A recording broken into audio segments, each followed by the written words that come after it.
দিল্লি তার চাণক্য নীতি দিয়ে বাংলাদেশকে ঘিরে রেখেছে এবং এই চাণক্য নীতির কারণে স্বাধীনতার পর থেকেই যারা দিল্লির খপ্পরে পড়েছেন তারা সবকিছু হারিয়েছেন।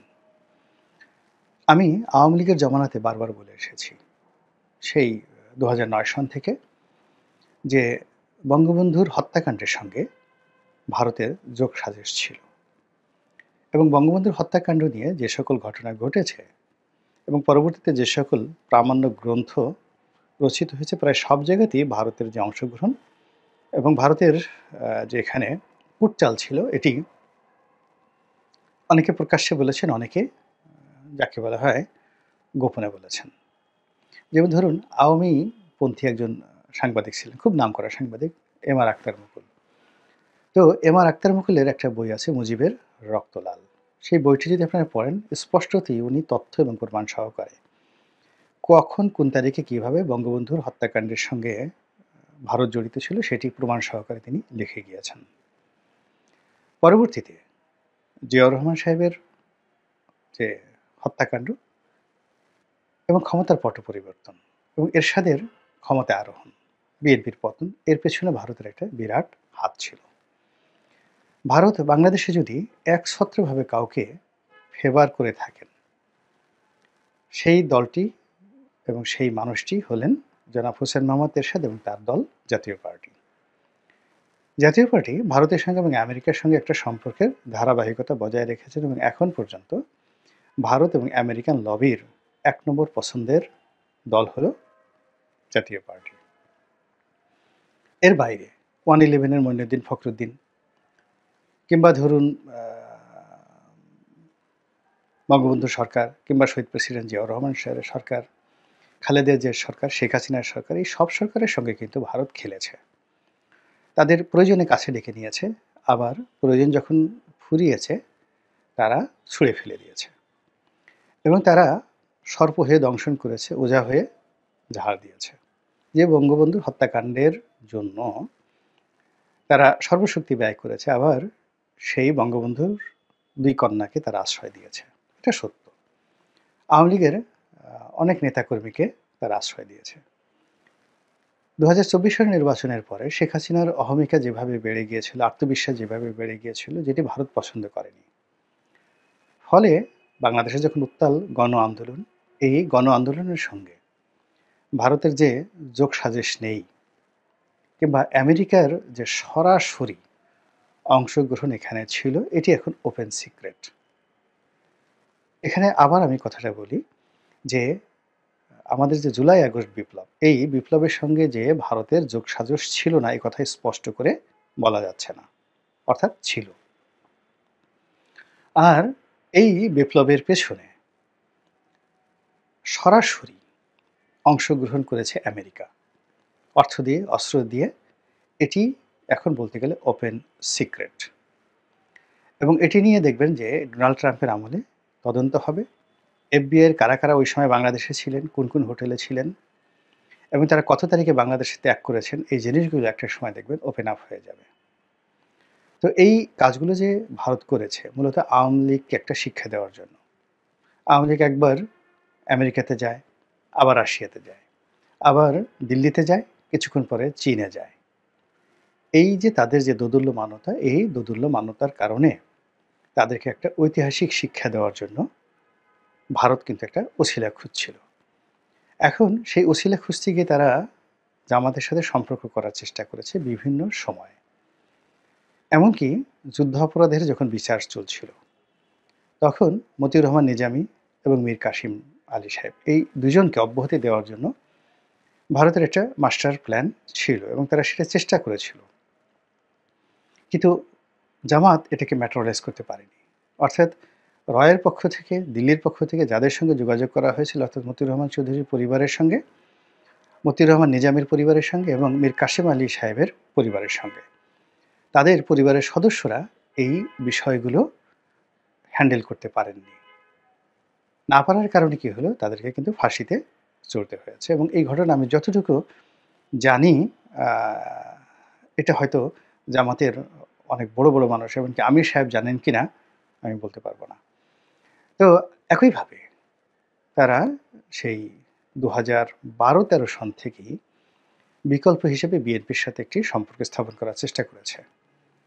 কিন্তু এখানে বিএনপির যে সকল নেতৃবৃন্দ রয়েছেন, যারা ভারতপন্থী, তাদের সঙ্গে এক ধরনের কথাবার্তা হয়েছে, কিন্তু পরবর্তীতে কোনো অবস্থাতেই বিএনপির কেন্দ্রীয় কমান্ড, বিশেষ করে শীর্ষ যারা নেতৃবৃন্দ রয়েছেন, আমি নাম বললাম না, তাদেরকে ভারত আস্থায় আনতে পারেননি। অথচ তাদেরকে আস্থায় নেওয়ার জন্য ভারতের বিনিয়োগ ছিল অনেক। একবার একজন ভারতীয় কূটনীতিবিদ খুব রাগ করে বলেছিলেন যে, অমুকের বাসার টয়লেট পেপারটা পর্যন্ত আমরা কিনে দেই। বোঝার চেষ্টা করেন। অমুকের বাসার টয়লেট পেপারটা পর্যন্ত আমরা কিনে দেই, অথচ হারামজাদা আমাদের সাথে এই বেইমানি করে। তাকে বিশ্বাস করা যায় না। তো এই জিনিসগুলো মানে কি বলবো, পর্দার অন্তরালের কথা।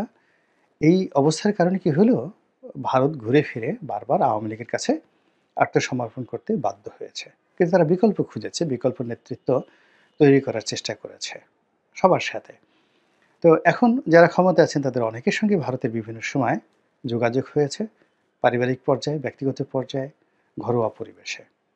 কিন্তু ওইরকম ভারতকে আশ্বস্ত করার মতো যে তারা ক্ষমতায় আসলে ভারতের স্বার্থ বিঘ্নিত হবে না এবং তাদের সাথে ভারতের একটা দ্বিপাক্ষিক সম্পর্ক থাকবে, ওই বিষয়টি বাংলাদেশের অন্য কোনো রাজনৈতিক দল শিওর দিতে পারেনি। এমনকি আওয়ামী লীগ তারাও পারেনি। এর ফলে বাংলাদেশকে নিয়ে ভারত খেলেছে। আর খেলতে খেলতে আজকের যে অবস্থা তৈরি হয়েছে, এই অবস্থার প্রেক্ষিতে পুরো সেন্টিমেন্ট, শেখ হাসিনার কারণে হোক, ভারতের কারণে হোক, বা সার্বিক অবস্থায় হোক, এটি ভারতের বিরুদ্ধে চলে গেছে। আমরা বাংলাদেশে এখন প্রচণ্ড ভারত বিরোধী মনোভাব পোষণ করি এবং আমাদের আত্মবিশ্বাস এখন তুঙ্গে যে যে কাজ মালদ্বীপ পেরেছে, যে কাজ নেপাল পেরেছে, বা অন্য যে দেশগুলো পেরেছে ভারত ছাড়া রাজনীতি করা, অর্থনীতি চালানো, তা আমরা কেন পারবো না? তো এই কথাগুলো আমরা প্রচার করছি, সীমান্তে আমরা নিজেদের বীরত্ব দেখানোর চেষ্টা করছি এবং বাংলাদেশে ভারত বিরোধী যে মনোভাব, ভারত বয়কটের যে প্রচার প্রপাগান্ডা এখন তুঙ্গে। তো এই অবস্থাতে ভারতের যারা বড় বড় বাঘা বাঘা কূটনীতিবিদ, রাজনীতিবিদ, তারা অনেকটা খামোশ হয়ে গিয়েছেন। প্রথম কয়েকদিন ভারতীয় মিডিয়া বাংলাদেশ বিরোধী প্রচার প্রপাগান্ডা চালিয়েছে, কিন্তু এখন তারা অনেকটা খামোশ হয়ে গেছেন। খামোশ হয়ে তারা চাণক্য নীতি অনুসরণ করে ধীরে ধীরে ধীরে ধীরে তাদের যে অভীষ্ট লক্ষ্য, সেই লক্ষ্যে তারা পৌঁছে গিয়েছেন।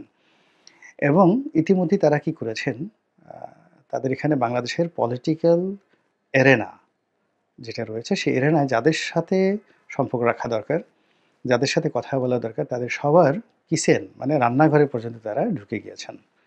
অনেকে ভারতীয় কূটনীতিবিদদের বাসায় দাওয়াত গ্রহণ করেছেন, কূটনীতিবিদরা অনেকের বেডরুমে ঢুকে গিয়েছেন এবং সেখানে আলাপ আলোচনা করে মোটামুটি তারা বেশিরভাগ জায়গাতে বাংলাদেশের যে বড় বড় রাজনৈতিক দলগুলো রয়েছে সবাইকে ভারতের ব্যাপারে অলমোস্ট নিউট্রালাইজ তারা করে ফেলেছেন। এখন দেখুন, গত 15 দিন যদি আপনি দেখেন যে বাংলাদেশের বৃহৎ কোনো রাজনৈতিক দল, এমনকি রাস্তার যে ছোট ছোট রাজনৈতিক দল, সেই রাজনৈতিক দলগুলো ভারতের বিরুদ্ধে কথাবার্তা বলছে না। ভারতের পক্ষে মিডিয়া জগতে সার্ভ করার জন্য এখনো পর্যন্ত বৃহৎ গণমাধ্যমগুলো ভারতপন্থী গণমাধ্যম হিসেবেই পরিচিত। এবং এখানে প্রথম আলো, ডেইলি স্টারকে সবাই গালাগাল করে যে তারা ভারতের মদদে চলে এবং ভারতের এজেন্ডা বাস্তবায়ন করে। এটা সত্য মিথ্যা পরের ব্যাপার, এ ধরনের প্রচারণা রয়েছে। কিন্তু এর বাইরে অন্যান্য যে সকল মিডিয়া রয়েছে, সে সকল মিডিয়া যে ভারতপন্থী নয় আপনি বলতে পারেন। একমাত্র আমার দেশ ছাড়া আর দেশের বাইরে থেকে মাহমুদ মানে পিনাক রঞ্জন সহ অন্যান্য কিছু ইউটিউবার রয়েছেন যারা প্রতিনিয়ত ভারত বিরোধী প্রচারণা করেন। এর বাইরে সত্যিকার অর্থে এখানে যারা রাজনীতি করতে চান, ক্ষমতায় আসতে চান, তারপর গণমাধ্যম চালাতে চান, তারপর ব্যবসা-বাণিজ্য চালাতে চান, তারা অলানে ছাড়েন। গত ২ মাস ধরে একেবারে খামোশ হয়ে গিয়েছেন ভারতের ব্যাপারে। এমনকি আপনি যদি বলেন যে ডক্টর মোহাম্মদ ইউনূস এবং তার যারা কর্তা ব্যক্তি ছিলেন তাদের মধ্যে যে ভারত বিরোধিতা ছিল এবং যেভাবে ভারতের বিরুদ্ধে তারা বিষোদ্গার করে নিজেদেরকে বীর প্রমাণ করার চেষ্টা করতেন, তারাও এখন উল্টো কথা বলা শুরু করেছেন। স্বয়ং ডক্টর মোহাম্মদ ইউনূস তিনি বলেছেন যে ভারতের সঙ্গে কূটনৈতিক সম্পর্ক স্থাপন না হওয়া দুঃখজনক এবং আমাদের জন্য অত্যন্ত বেদনার। আমাদের প্রতিবেশী রাষ্ট্রটির সঙ্গে আমাদের একটা ভালো বন্ধুত্ব হবে, এটি আমাদের আশা। তো এর চেয়ে আর বন্ধুত্বপূর্ণ সাবমিশন থাকতে পারে না। কিন্তু এই কথাটি কিন্তু ১ম এ তিনি বলেননি।